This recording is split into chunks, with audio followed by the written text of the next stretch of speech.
অর্থহীন, মানে এটার কোনো মানে নেই। যেখানে পর্ষদ সভাপতি কিছুদিন আগে বলেছেন আর আমরা খুব শিগগিরই যেখানে ভ্যাকেন্সি লিস্ট পর্ষদ ঘোষণা করতে যাচ্ছে, আর এক দুদিনের মধ্যেই হয়তো এটা বেরোবে। এটা এটা এটা এর পেছনে কী উদ্দেশ্য হচ্ছে আমি জানি না। পর্ষদ সভাপতি নিজে কয়েকদিন আগে এটা নিয়ে কথা বলেছেন, তিনি ভ্যাকেন্সি, কিন্তু যেটা ওরা খাওয়ানোর চেষ্টা করছেন, আমি পর্ষদ সভাপতির সঙ্গে কথাও বললাম, ভ্যাকেন্সি কোনো নির্দিষ্ট করে বলা হয়নি কত আছে, কেননা খুব পরিষ্কার, দপ্তরও জানে না, এগুলো পাঠাবে ডিস্ট্রিক্ট, ডিপিএসসি এরা পাঠাবে।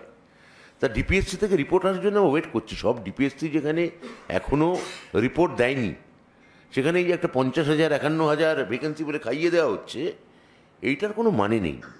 আমি আবার পরীক্ষার্থীদের আশ্বস্ত করব, আমাদের যে ডিপিএসসি স্তরে, জেলা স্তরে ভ্যাকেন্সি নির্ণয়ের কাজ প্রায় শেষ।